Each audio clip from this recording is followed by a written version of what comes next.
نحمدہ ونصلی علی رسولہ الکریم اعوذ باللہ من الشیطان الرجیم بسم اللہ الرحمن الرحیم هو الذی ارسل رسولہ بالہدی ودین الحق لیظہرہ علی الدین کلہ ولو کرہ المشرکون صدق اللہ العظیم۔ جماعت اسلامی اور باقی دینی سیاسی جماعتوں میں فرق۔ جماعت اسلامی کب بنی تھی؟ 1941۔ فرق جو ہے نا وہ جماعت اسلامی کے نام میں موجود ہے۔ اگر میں فرق ایک لفظ میں بیان کروں تو وہ ہے اسلام۔ جماعت اسلامی اور باقی جماعتوں کے درمیان جو فرق اور امتیاز ہے، جو برہان ہے، جو پہچان ہے، وہ اسلام ہے۔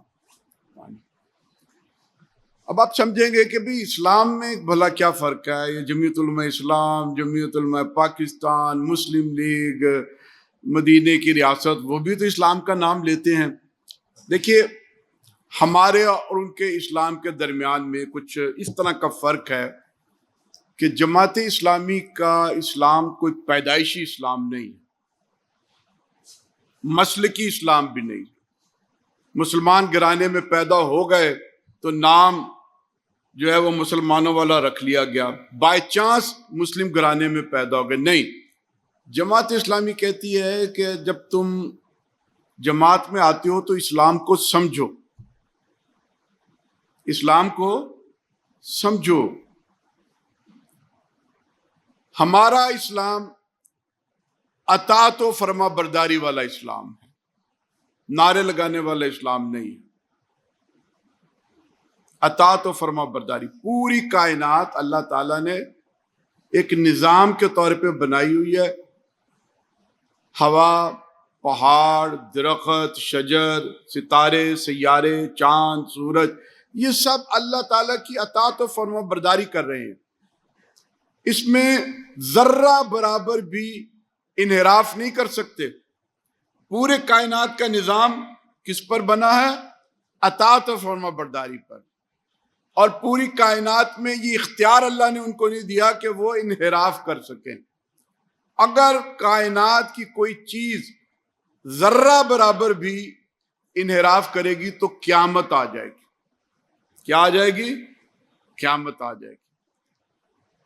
اسی طرح سے اللہ تعالیٰ نے اشرف المخلوقات انسان کے لیے بھی اطاعت و فرما برداری والا ایک نظام بنایا، لیکن امتحان کی خاطر انسان کو اجازت دے دی کہ وہ اطاعت و فرما برداری کے نظام سے انحراف کر سکتا ہے۔ قیامت نہیں آئے گی، لیکن اسے ایک دن قیامت کا سامنا کرنا پڑے گا۔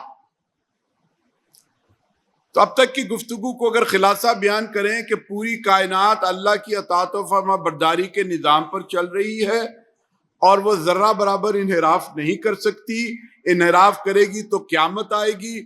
انسان کے لیے جو اطاعت و فرما برداری والا نظام بنایا ہے، اس سے انحراف اللہ تعالیٰ نے امتحان کی خاطر موقع دے دیا، لیکن انحراف پر اسے فوراً تو قیامت نہیں، لیکن ایک دن قیامت کا سامنا کرنا پڑے۔ جماعت اسلامی کا اسلام جو ہے وہ ایمان سے آگے بڑھ کے ہے۔ بائی چانس مسلمان نہیں ہیں، بائی چوائس مسلمان ہو گئے ہیں ہم، جب خطبات اور دینیات اور بنا اور بگاڑ اور یہ سارا کچھ۔ جماعت اسلامی یہ کہتی ہے کہ اللہ کو ماننے والے جب اللہ کی مانیں گے تو یہ ہے اسلام، رسول کو ماننے والے جب رسول کی مانیں گے تو یہ ہے اسلام، قرآن کو ماننے والے قرآن کی مانیں گے تو یہ ہے اسلام۔ اور یہ ماننا ایسے ہے کہ کسی مسلک کے اوپر نہیں، دیوبندی، بریلوی اور حنفی اور شافی نہیں، وہ اور چیز ہے۔ تو یہ جو اللہ اور اس کے رسول کو اور قرآن کو ماننے والے جب ماننا ایمان ہے، لیکن ایمان ایک دل کے اندر بیج ہے۔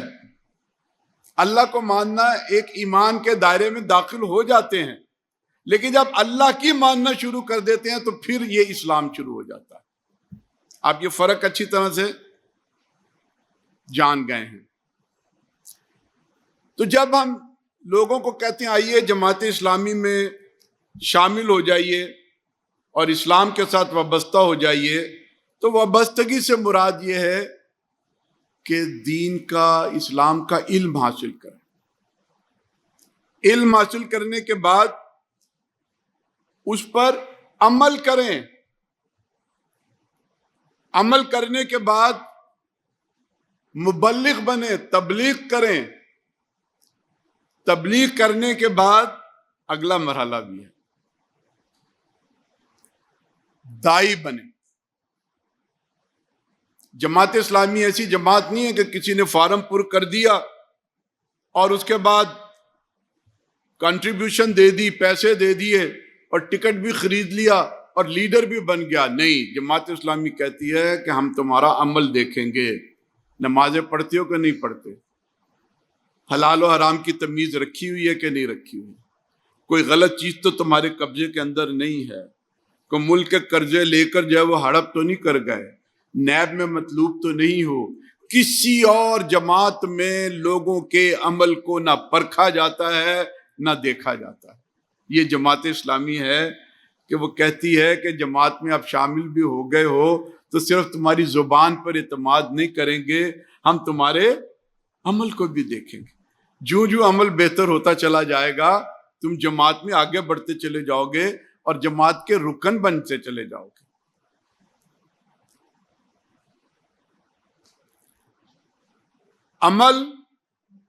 عمل کے بعد تبلیغ یہ ہے لوگوں کو دین کی طرف لے کر آنا، اجر و ثواب بیان کرنا، فوائد بیان کر کے لوگوں کو راغب کرنا۔ لیکن ہم صرف تبلیغ تک نہیں رہتے، ہم اس سے آگے بڑھتے ہیں۔ آگے کیسے بڑھتے ہیں؟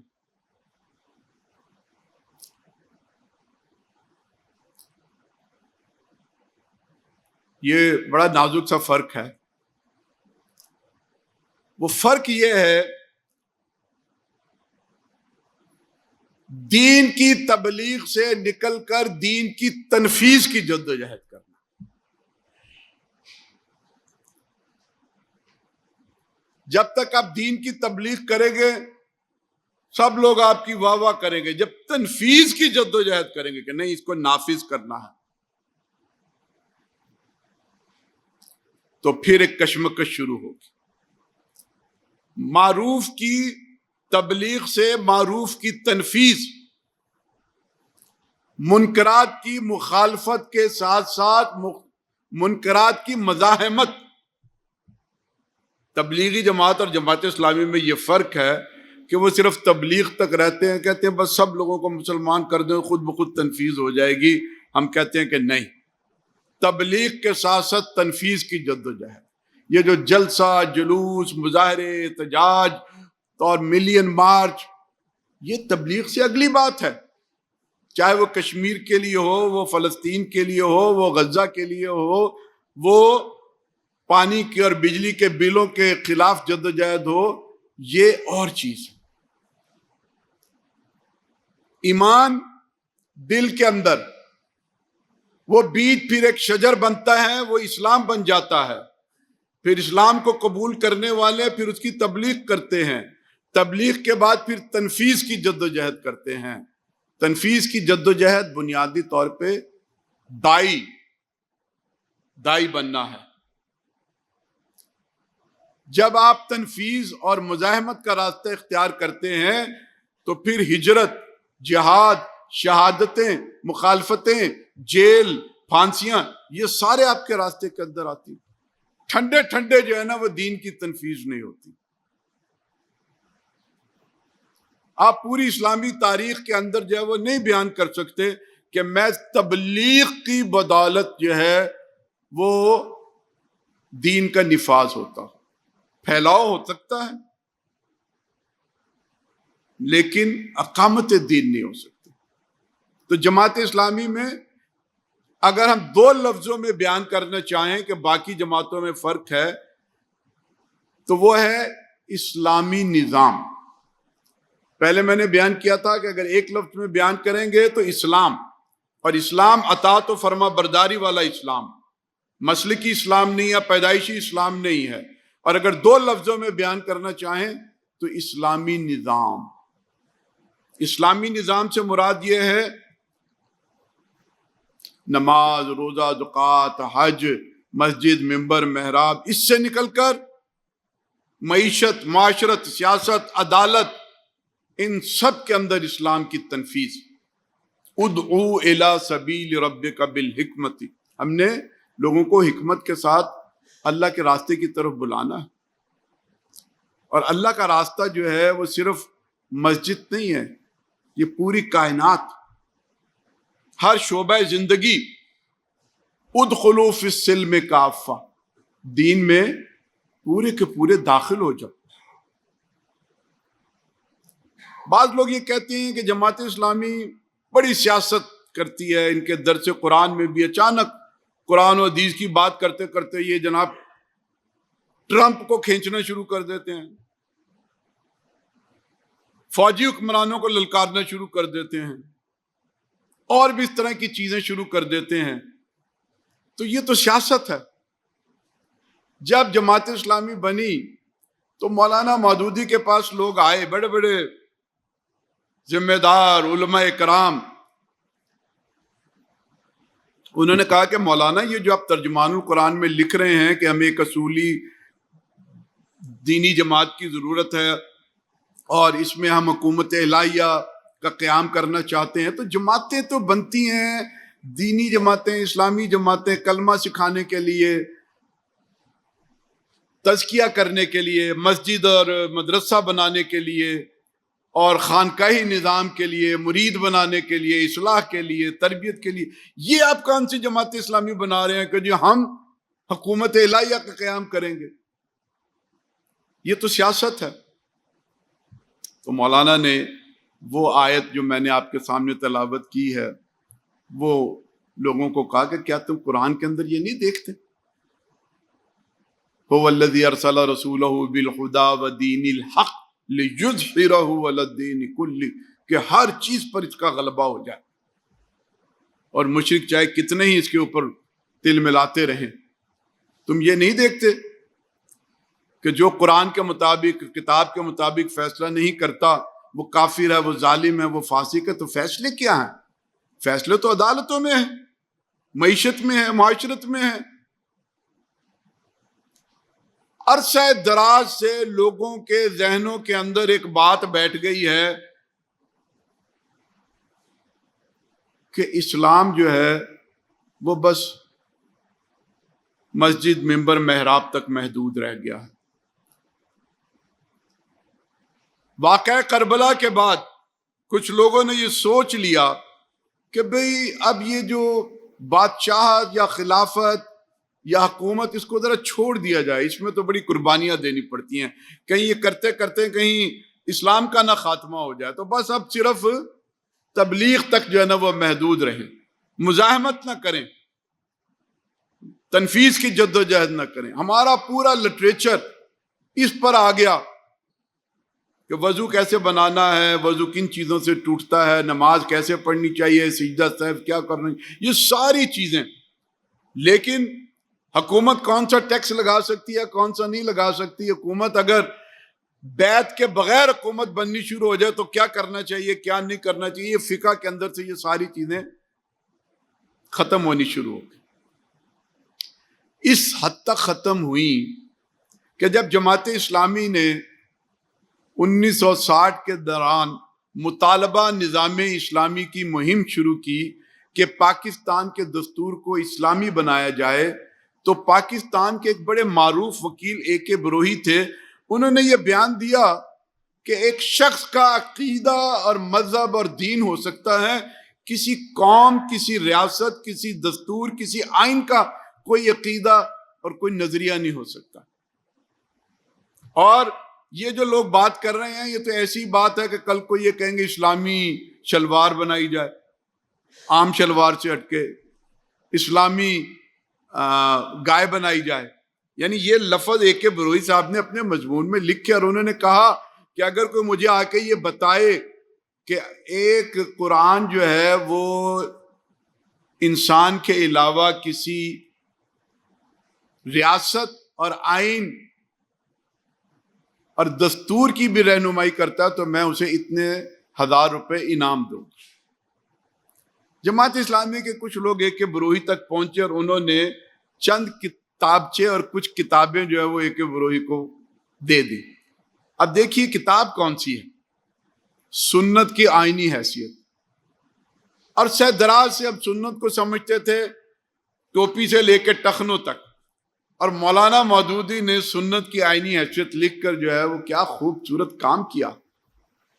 اور اے کے بروہی نے یہ اب ساری چیزیں پڑھنے کے بعد پھر یہ بیان دیا کہ میں نے قانون کو اس کی جڑوں سے سمجھ رکھا تھا، لیکن مولانا مودودی کی فکر نے یہ ثابت کر دیا ہے کہ قیامت تک اسلام جو ہے وہ نہ صرف ایک شخص کے لیے ہدایت ہے بلکہ وہ ایک ریاست، ایک دستور اور ایک آئین کے لیے بھی آخری ہدایت موجود ہے. تو میں یہ عرض کر رہا تھا کہ عرصہ دراز سے ہم اسلامی نظام کو بھول گئے اور ہم نے اسلامی نظام کو جو ہے وہ ایک مختصر دائرے کے اندر رکھا. اور یہ ازل سے ہے. یہ جو فتنہ ہے یہ بہت پرانا فتنہ ہے. بنی اسرائیل، قرآن جب ان کو کہتا ہے نا یا بنی اسرائیل، اے بنی اسرائیل ذرا یاد کرو میری اس نعمت کو، انی فضلتکم علی العالمین، کہ میں نے تمہیں دنیا جہان پر فضیلت عطا کی.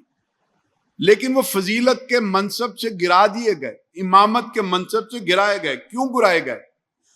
ان کے اوپر جو فرد قرارداد جرم بیان کیا ہے قرآن نے، اس جرم کے اندر ایک بڑا جرم یہ تھا افتؤمنون ببعض الکتاب وتکفرون ببعض، کہ کتاب کی کچھ چیزوں کو تو تم نے بالکل سینے سے لگایا ہوا ہے، مانتے ہو، جانتے ہو، عمل کرتے ہو، اور کچھ چیزوں کا تم خیال ہی نہیں کرتے، گویا تمہیں اس پر ایمان ہی نہیں ہے.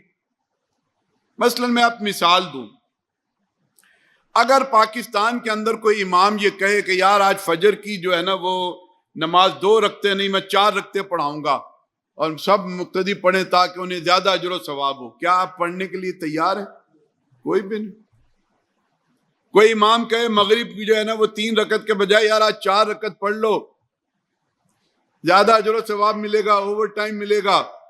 کوئی کہے کہ افطاری جو ہے وہ رمضان میں مغرب کے بعد مت کرو، تراویح کے بعد کرنا، اوور ٹائم ملے گا، ثواب ملے گا. بھئی کچھ ہو سکتا ہے؟ نہیں ہو سکتا. لیکن دوسری طرف دیکھیں کہ ملک کا وزیر اعظم، گورنر اسٹیٹ بینک، وزیر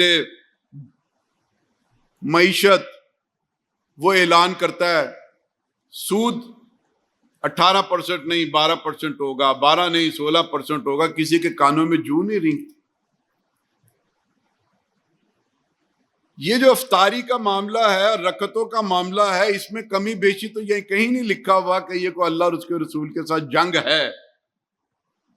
لیکن سود کے بارے میں تو یہ بہت کلیئر اور واضح ہے کہ یہ اللہ اور اس کے رسول کے ساتھ جنگ ہے. اور اس کی قباحت تو ایسی ہے کہ جو بیان نہیں کی جا سکتی، کہ گویا تم نے اپنی ماں کے ساتھ جو وہ برا سلوک کر لیا. صدیوں کے انحطاط کی بدولت ہم نے اسلام کو ایک محدود دائرے میں رکھ لیا جسے ہم کہتے ہیں پرسنل لا. پرسنل لا جو پبلک لا ہے اس میں اسلام کی کوئی پرواہ نہیں کرتا.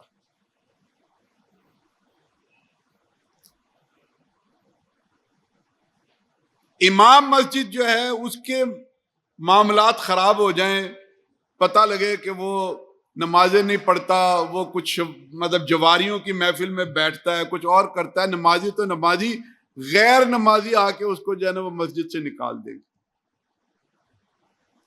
یہ چھوٹی امامت ہے. امامت کبریٰ، بڑی امامت، اسلام آباد کی امامت جس کے ہاتھ میں سارا کچھ موجود ہے، وہ شرابی آ جائے، وہ کرپٹ آ جائے، وہ ظالم آ جائے، وہ قبضہ گیر آ جائے، لوگ کہتے ہیں یار یہ سیاست ہے، آج کل اب دوسرے لوگ وہ 1400 سال پرانے لوگ کہاں ملیں گے، اسی پہ گزارا کرو. تو جماعت اسلامی یہ کہتی ہے کہ نہیں، یہ سیاست نہیں ہے۔ اگر مسجد کے دروازے پہ کوئی قبضہ کر لے، تالا لگا دے اور کہے کہ اپنے اپنے گھروں میں جا کے نماز پڑھو، تو کیا آپ اس کو مان لیں گے؟ نہیں مانیں گے۔ چاہے حکومت کہے، جاگیردار کہے، رسا گیر کہے، نمازی تو نمازی، غیر نمازی آ کر اس کو اٹھا کر باہر پھینکے۔ میرے بھائی اور دوستو، اسی طرح سے اسلام آباد کے ایوان اقتدار میں دین کا دروازہ بند ہے۔ جماعت اسلامی کہتی ہے کہ آؤ اسلام آباد کے اقتدار کے ایوانوں میں دین کا دروازہ کھولیں۔ جب تک دین کا دروازہ نہیں کھلے گا اور اسلام جو ہے وہ اقتدار کی راہداریوں میں نہیں پہنچے گا، جب تک اسلام جو ہے وہ معیشت، معاشرت، سیاست، عدالت یہاں تک نہیں پہنچے گا، ادخلوا فی السلم کافہ، ہم دین میں پورے کے پورے داخل نہیں۔ اس لیے جماعت اسلامی اسلامی نظام کی بات کرتی ہے، نظام زندگی کی بات کرتی ہے، اس کے لیے جد و جہد کرتی ہے، فکری طور پہ بھی اور عملی طور پہ بھی۔ جماعت اسلامی کہتی ہے کہ اقتدار اور اختیار اور زمام کار جہاں جہاں کہیں ہے اللہ اور اس کے رسول کے باغیوں کے ہاتھوں میں، ان سے چھیننا ہے، اور یہ ساری باغیں نظری اور فکری اور عملی طور پہ اللہ اور اس کے رسول کے ساتھ محبت کرنے والوں کے ہاتھوں میں تھما دینی ہے، تب دین کی تنفیذ مکمل ہو سکے گی۔ یہ بڑا فرق ہے۔ اس کے بعد آپ دیکھیے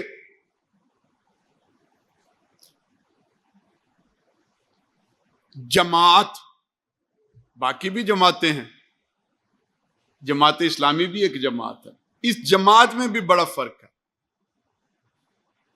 یہ جماعت کسی خاندان کی نہیں ہے، کسی پیر صاحب کی نہیں ہے،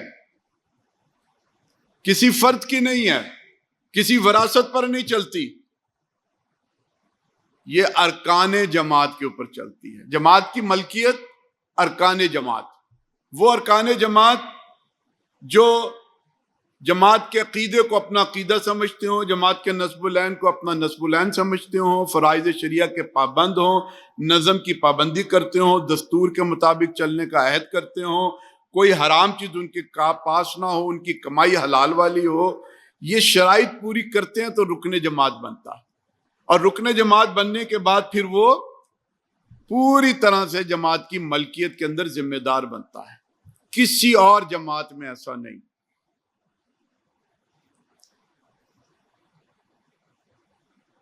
مولانا مودودی کے بعد میاں طفیل محمد صاحب اور اب جناب حافظ نعیم صاحب، ایک قیادتیں تبدیل ہوتی ہیں، اوپر کے امیر سے لے کے نیچے کے امیر تک۔ کسی اور جماعت میں ایسا آپ نہیں دکھائیں گے۔ دنیا میں کہیں کوئی آپ کو ایسی جماعت نہیں ملے گی کہ جہاں قیادتیں اس طرح سے بدلتی ہوں اور وہاں گروپنگ نہ پیدا ہوتی ہو، لیگ پولنگ نہ پیدا ہوتی ہو، انتشار نہ جنم لیتا۔ یہ وہ واحد جماعت ہے کہ اس کے اندر قیادتیں بدلتی ہیں، امارتیں بدلتی ہیں، کوئی انتشار، کوئی اختلاف، کوئی گروپنگ، کبھی کوئی چیز سر نہیں اٹھاتی۔ یہ سب تمہارا کرم ہے آقا کہ بات اب تک بنی ہوئی ہے، یہ چھوٹی بات نہیں ہے۔ میں علی اعلان یہ کہہ رہا ہوں، میں نے پنجاب یونیورسٹی سے MBA کیا، مینجمنٹ ایڈمنسٹریشن آرگنائزیشن سیکھی پڑھی، MA پولیٹیکل سائنس میں نے کوٹ لکھپت جیل سے کیا، سیاست کو سارا سمجھا، دیکھا، جدید پالیٹکس۔ آپ کو کوئی مثال نہیں ملے گی کہ کوئی جماعت بنی ہو اور 70 سالوں سے جو ہے وہ اس جماعت کے اندر کوئی انتشار اور کوئی گروہ بندی اور کوئی اختلاف نے سر نہ اٹھایا۔ یہ واحد جماعت ہے کہ جس میں کبھی اس طرح کی چیز پیدا نہیں۔ ایک ملاقات ہم نے کی سپیکر ایاز صادق صاحب کے ساتھ، سراج الحق صاحب میرے ساتھ تھے۔ وہ جو دھرنا تھا PTI کا بہت پہلا، جب انہوں نے اسلام آباد میں لگایا ہوا تھا اور ریزائن کر دیے تھے، تو ہم سپیکر کے پاس گئے اور یہ کہا کہ بھئی افہام و تفہیم کا راستہ اختیار کرو۔ ایک دم سے استعفے قبول نہ کر لینا. خیر وہ پولیٹیکل باتیں ہو گئیں، چائے وائے آ گئی، تو مجھے وہ پوچھنے لگا، کہنے لگا کہ سراج الحق صاحب کے ساتھ میری پہلی ملاقات ہو رہی ہے. اس سے پہلے میں منور صاحب سے ملتا رہا ہوں، قاضی صاحب سے بھی بہت ملاقاتیں ہوئی ہیں. تو امیر العظیم مجھے یہ بتاؤ یار کہ یہ آپ کی قیادت اتنی آسانی سے بدل جاتی ہے اور پوری جماعت اس کے گرد آ جاتی ہے، چاہے جوان ہو یا بوڑھا ہو. ہم تو مسلم لیگ میں ایک کونسلر کو بھی آگے پیچھے کرنا چاہیں تو ہم نہیں کر سکتے، انتشار پیدا ہو جاتا ہے. ہم تو رائے ونڈ سے ہٹ کر کسی کو اپنا قائد بھی نہیں بنوا سکتے. فوراً جو ہے وہ مسلم لیگ کاف اور مسلم لیگ نون اور مسلم لیگ فے اور مسلم لیگ یہ پیدا ہونی شروع ہو جاتی ہے. آپ یہ کتنی آسانی سے کر لیتے. تو میں نے کہا یار صادق صاحب، میں منصورے جا کے آپ کو کتاب بھیجوں گا، آپ اسے پڑھیے گا. وہ صرف پڑھنے والی نہیں ہے، اسے ہم کہتے ہیں یلو بک، دستور جماعت اسلامی پاکستان، دستوری جماعت ہے. اور اس کے اوپر ایک کارکن سے لے کر ایک امیر جماعت ایسے عمل کرتے ہیں کہ کوئی سرے منہ انحراف نہیں کر سکتا. شورا اس کے مطابق بنتی ہے. جماعت کے ارکان کے ووٹوں کے ساتھ ہر سطح کی شورا اور جماعت اسلامی پاکستان کے امیر جماعت کا تقرر ہوتا ہے. یہ جمہوریت ہے، یہ شورائیت ہے. اور وہ دستور، قواعد و ضوابط. میں آپ کو ایک اور دلچسپ بات بتاؤں، جماعت اسلامی کب بنی تھی؟ تاریخ کیا تھی جی؟ ہاں جی کوئی بتائے. دیکھیے جماعت اسلامی کے بننے سے ایک دن پہلے جماعت کے قواعد و ضوابط بنائے گئے، پھر اس کے بعد جماعت بنی. دستور اس وقت اسے قواعد و ضوابط کا نام دیا گیا تھا. یہ شروع سے جماعت اسلامی کے ساتھ چلتا آیا ہے کہ قواعد و ضوابط، شورا کی ساری چیزیں، اس کے مطابق جماعت کو چلانا. آسان بات نہیں ہے. نسل در نسل اس جماعت اسلامی کو، مجھے تو اپنے گھر کی فکر ہے. میں جب تک زندہ ہوں میرے 4 بیٹے جو ہے وہ اکٹھے رہیں گے، پتہ نہیں میرے بعد کیا بنے گا. دوسری تیسری نسل میں تو لوگ جو ہے نا وہ ایک دوسرے سے بے پرواہ ہو جاتے ہیں. گھر آنے جو ہے وہ گھروں میں، گھر جو ہے وہ محلوں میں، اور پھر تعلق بھی بس دور دراز کا رہ جاتا ہے، انتشار بھی پیدا ہو جاتا ہے. آپ اپنے ارد گرد دیکھیے، اپنی فیملی میں دیکھیے کہ دوسری تیسری نسل میں جا کے جو ہے وہ کس طرح سے لڑائی جھگڑے، انتشار، یہ وہ، بس رکھ رکھاؤ کچھ قائم ہے تو قائم ہے. اس جماعت اسلامی کے اندر ایک اور فرق ہے. جماعت اسلامی میں، جماعت اسلامی میں عہدے نہیں ہیں، آفس بیرر نہیں ہیں. جماعت اسلامی میں منصب ہیں، ذمہ داریاں ہیں، پروٹوکول نہیں ہے. اس میں جو امیر ہے وہ اپنے آپ کو خادم سمجھتا ہے. ہم سب اللہ اور اس کے رسول کی اطاعت و فرما برداری والے، جماعت کی خدمت کرنے والے. اور جماعت کا امیر جب اپنا حلف لیتا ہے، حلف پڑھتا ہے، تو یوں لگتا ہے کہ جیسے وہ عوام کی مجمع میں سے نکل کر اللہ کی عدالت میں پہنچ گیا ہے. اس سے حلف کے الفاظ پورے نہیں ادا ہوتے، زبان کپ کپاتی ہے، بدن پہ لرزہ ہے، آنکھوں میں نمی ہے، اور وہ یوں سمجھتا ہے کہ اللہ کی عدالت میں پہنچ کر میں یہ حلف اٹھا رہا ہوں، کل مجھے اس کی جواب دہی بھی کرنی. یہ ذمہ داریوں کا احساس ہے جو کسی اور جماعت کے اندر نہیں. منصب کے اوپر انتشار پیدا ہوتا ہے، لالچ پیدا ہوتی ہے، بگاڑ پیدا ہوتا ہے. جماعت اسلامی جو ہے وہ اس کی تعلیم دیتی ہے کہ ذمہ داریوں سے بچو. ذمہ داریوں کی خواہش ڈسکوالیفیکیشن ہے، لیکن ایک دفعہ جب ذمہ داری آ جائے تو پھر اپنا پورا جان مال ہر وقت جو ہے وہ اس کو پورا کرنے کے، اس کے تقاضوں کو پورا کرنے کے لیے لگاؤ.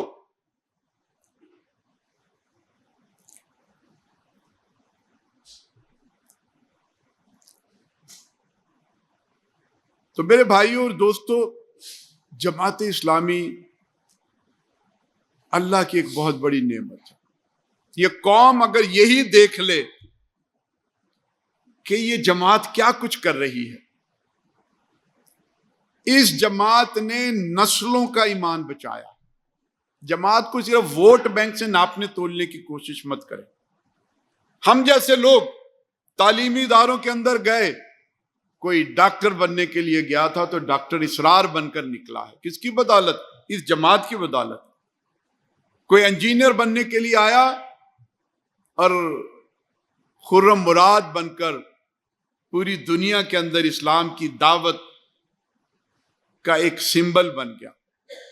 ہم جیسے لوگ گورنمنٹ کالج میں اکنامکس میں داخلہ لیا اور اس جماعت کی بدولت، اس لٹریچر کی بدولت، اس فکر کی بدولت پروفیسر خورشید بن کر پوری دنیا میں اسلامی معاشیات کے چمکتے ابھرتے ہوئے ستارے بن گئے۔ نسلوں کے ایمان کو اس جماعت نے بچایا ہے اور ان کو بالکل مثبت اسلام کے ساتھ وابستہ کر دیا۔ یہ چھوٹی بات نہیں۔ جس طرح سے کچھ چیزیں مفت حاصل ہو جاتی ہیں نا، اس کی کوئی آدمی پرواہ نہیں کرتا۔ میرا دل دھڑک رہا ہے، خود بخود دھڑک رہا ہے، مجھے اندازہ نہیں کہ کتنی بڑی نعمت جو ہے وہ میرے پاس، وہ پورے بلڈ کو جو ہے وہ صاف کر رہا ہے، سرکولیٹ کر رہا ہے۔ ہمیں اس کا اندازہ ہی نہیں ہے کہ کتنی بڑی نعمت اللہ تعالیٰ نے مفت میں مجھے دے دی ہوئی ہے۔ وہ تو جب دل دھڑکنا بند ہو جائے اور دل کی دھڑکن کوئی مضطرب ہو جائے تو پھر اس نعمت کا احساس ہوتا ہے۔ کوئی ذرا سی کہیں آپ کو گلے میں کوئی زبان پہ یا کہیں پر بھی یا ناخن آدھا ٹوٹ جائے، کہیں کوئی پھنسی آ جائے تو کتنی بڑی تکلیف ہوتی ہے۔ پھر پتہ لگتا ہے کہ یار یہ کتنی بڑی نعمت تھی۔ تو یہ جماعت اسلامی کتنی بڑی نعمت ہے۔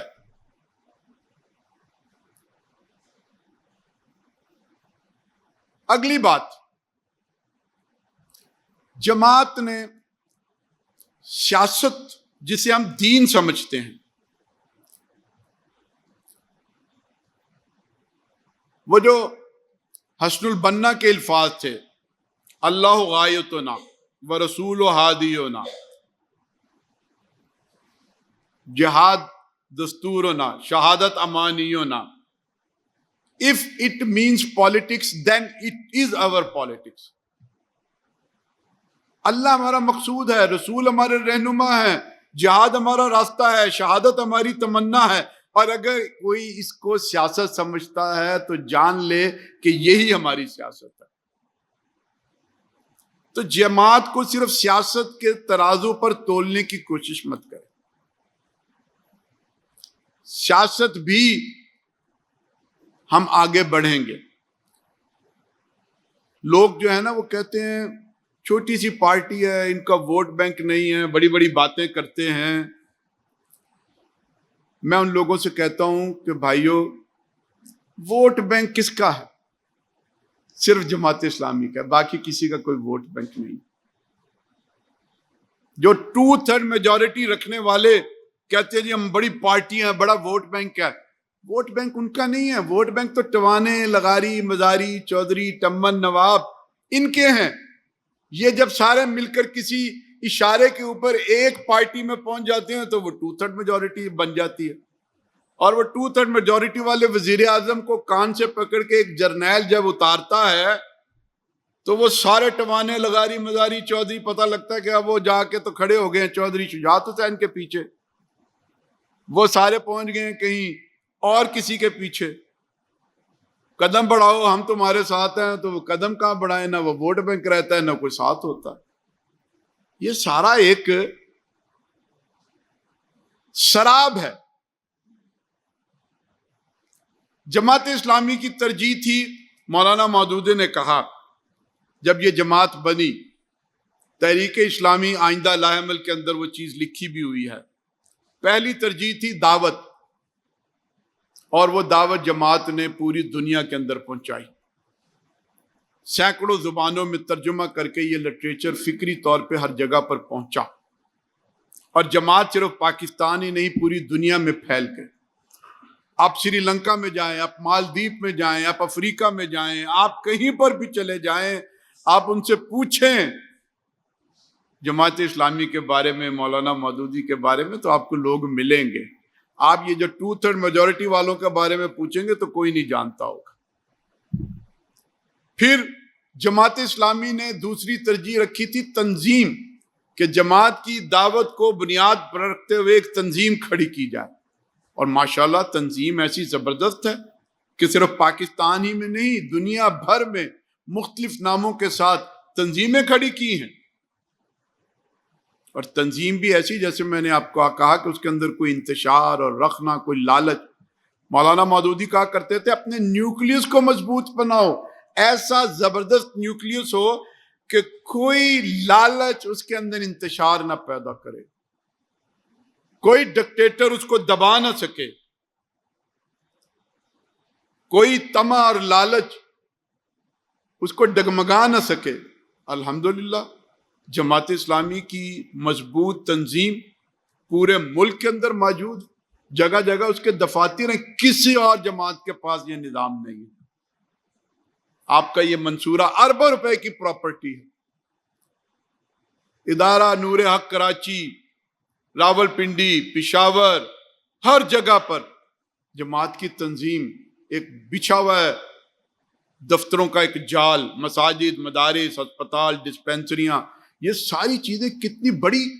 کسی اور جماعت کے پاس یہ سرمایہ نہیں ہے جو جماعت اسلامی کے پاس ہے. صرف حکومتوں کے پاس ہے اور اس کے بعد جماعت کے پاس ہے. یہ اتنی زبردست تنظیم. پھر جماعت نے یہ کہا کہ دعوت، اس کے بعد تنظیم کا نیوکلیس، تزکیہ اور تربیت اور خدمت خلق. الحمدللہ جماعت نے خدمت خلق کے مورچے کو بھی فتح کیا. آج پوری دنیا جماعت کی خدمت، الخدمت فاؤنڈیشن کو جانتی ہے، پہچانتی ہے، اور اس کے بارے میں انہیں احساس ہے کہ یہ زبردست کام ہو رہا.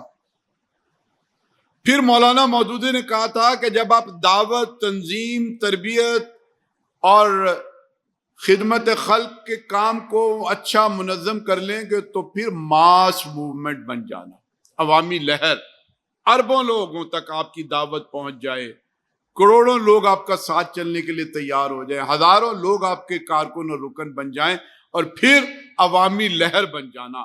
اور عوامی لہر بن کے مرجع خلائق بن کر اس ملک کے اندر انقلاب برپا کر لیا. یہ نسلوں کا کام تھا، یہ ایک نسل کا کام نہیں تھا، اور ہم نے یہ کام کیا ہے. اب ہم عوامی لہر بنیں گے، پارلیمنٹ میں پہنچیں گے. جس طرح سے جماعت اسلامی نے ہر ترجیح کو اپنے سامنے رکھ کے اس کو حاصل کیا ہے، اسی طرح انشاءاللہ ہم یہ جو پارلیمنٹ کی ترجیح ہے اس کو بھی حاصل کر کے رکھیں. لیکن ایک بات یاد رکھیے، سیاسی کامیابی مطلوب اور مقصود تو ہے، لیکن یہ معبود نہیں ہے. چھوٹا سا فرق ہے. سیاسی کامیابی مقصود ہے، مطلوب، لیکن یہ معبود نہیں ہے کہ ہم اس کی پرستش کرنا شروع کر دیں. اللہ تعالیٰ نے اس قوم کا امتحان لیا ہوا ہے. جب اللہ نے فیصلہ کر لینا ہے کہ امتحان ختم اور اس کو کامیابی، کامرانی کی منزل پر پہنچا دو، تو پھر اللہ اپنے لشکروں کو حکم دے گا. تو لشکر اللہ کے کیا کریں گے؟ کامیابی کی منزل کو اٹھا کر آپ کی قدموں میں پہنچا دیں گے. ہماری حکمت عملی نہیں ہمیں کامیاب کرے گی، ہمارے فیصلے نہیں کامیاب کریں گے. اللہ کی تائید و نصرت آئے گی تو اسلام آباد اٹھ کر آپ کے قدموں میں آئے گا. یہ پوری اسلامی تاریخ اور انبیاء علیہ السلام کی جو تاریخ ہے، جو قرآن ہمیں بتاتا ہے، وہ یہی ہے. مدینے کی ریاست مطلوب نہیں ہے. مطلوب اور مقصود کیا تھی؟ یتلو علیہم آیاتہ ویزکیہم ویعلمہم الکتاب والحکمہ. دعوت، تزکیہ، تربیت، اس کے مطابق انسان سازی، کردار سازی. جب آپ کردار اور انسان سازی مکمل کر لیں گے تو مدینے کی ریاست انعام کے طور پر آپ کے پاس آ جائے گی. جب آپ ابو بکر، عمر، عثمان اور علی پیدا کر لیں گے، ان کا تزکیہ تربیت مکمل کر لیں گے تو مدینے کی ریاست آپ کے پاس آ جائے گی۔ کچھ لوگ کہتے ہیں کہ ہم نے تربیت نہیں کرنی، تزکیہ نہیں کرنا، اور بس مدینے کی ریاست بن جائے گی، فواد چودھری کے ذریعے بنے گی، فردوس عاشق ایوان کے ذریعے بنے گی، ان سارے لوٹے اور لٹیروں کے ذریعے مدینے کی ریاست بنے گی۔ بھی نہیں، یہ تو اللہ کے غضب کو بھڑکانے والی بات ہے۔ تاریخ تو ہمیں بتاتی ہے کہ اللہ تعالیٰ نے تو یہ کہا ہے کہ تم نے اپنی ذمہ داری پوری کرنی ہے۔ پوری کیا کرنی ہے؟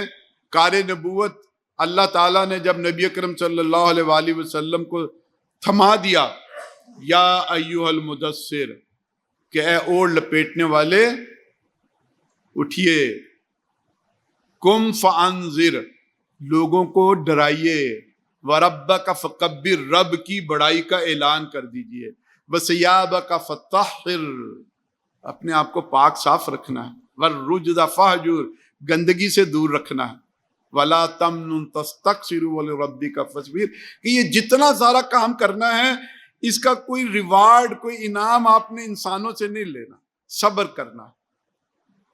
تو اللہ کے رسول کو جب یہ پورا کام حوالے دیا گیا تو صرف یہ تھا کہ بھئی اپنے اخلاق، اپنے کردار، اپنے معاملات، اور اسی طرح سے اپنے ساتھیوں کو۔ یہی وجہ ہے کہ نبی اکرم صلی اللہ علیہ وآلہ وسلم نے جب نبوت کا اعلانیہ اظہار شروع کیا تو پہاڑ پہ چڑھ کر کیا لوگوں سے گواہی لی؟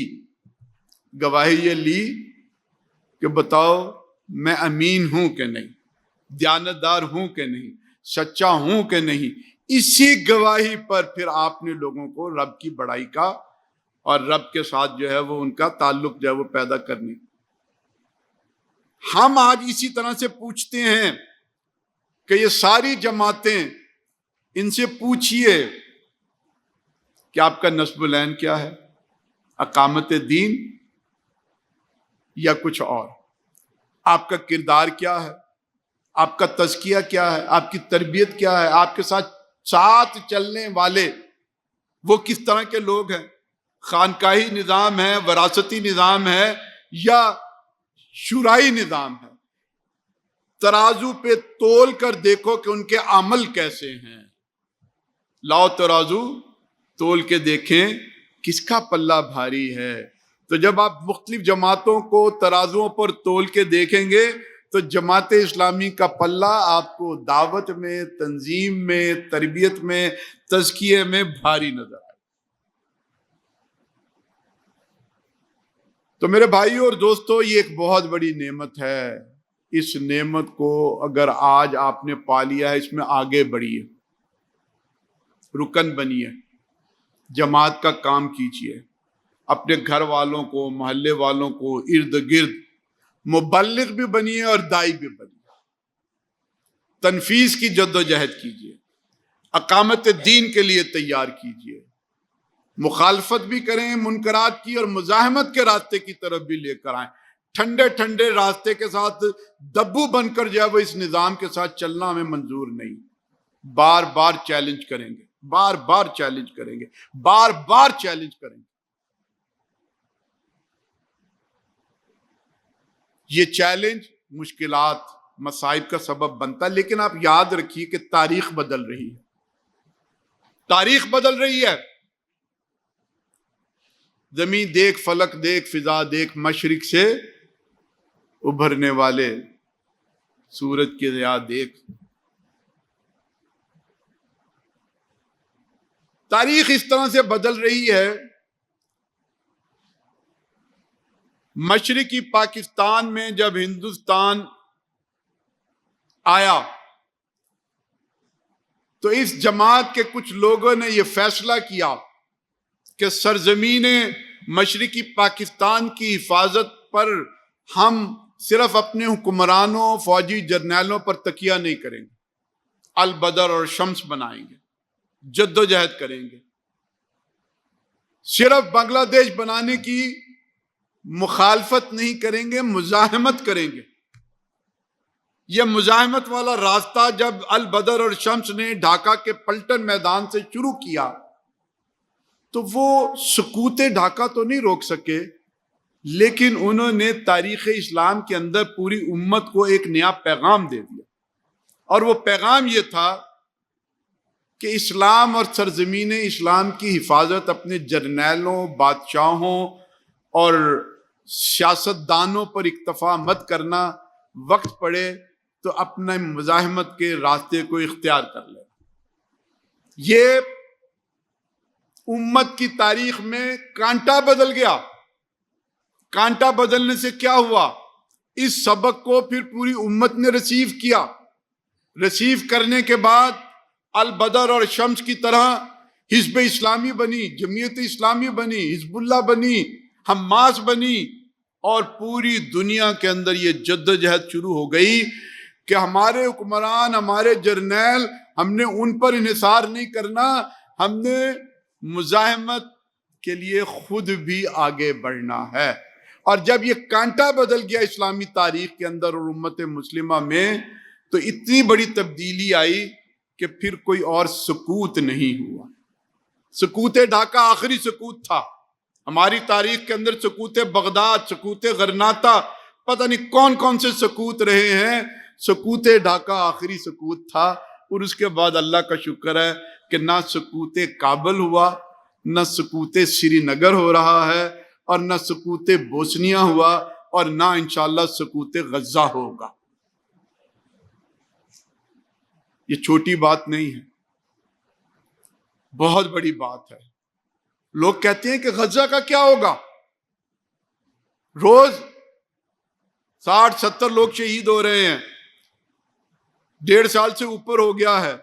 میں کہتا ہوں کہ غزہ کو سمجھنے کے لیے آپ کو بوسنیا کی تاریخ دیکھنی پڑے گی، جو ہماری زندگی کے اندر 4 سال جنگ رہی، لاکھوں لوگ شہید ہوئے، 70,000 بچیوں کو ریپ کیا گیا، اور درندوں نے ان بچیوں کو اپنے گھروں میں رکھا کہ جب تک تم ہماری نئی نسل کو پیدا نہیں کرو گے ہم تمہیں جانے نہیں دیں گے۔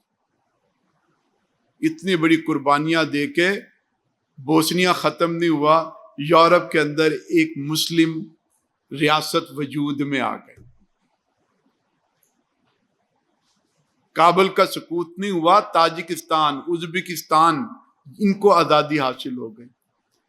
یہ ماضی کی تاریخ ہے کہ ان اسلامی سرزمین کے اوپر مسلم حکومتیں وجود میں آ گئیں۔ آئندہ آنے والی تاریخ میں انشاءاللہ اسلامی حکومتیں بھی وجود میں آئیں گی۔ ہمارا یقین ہے کہ یہ جو سفر ہے رائے گا نہیں جائے گا، قربانیاں رنگ لائیں گی، اور اسلام کی اقامت کو انشاءاللہ پوری دنیا میں مکمل کر کے دم لیں گے۔ سبحان ربک رب العزت عما یصفون وسلام علی المرسلین والحمد للہ رب العالمین۔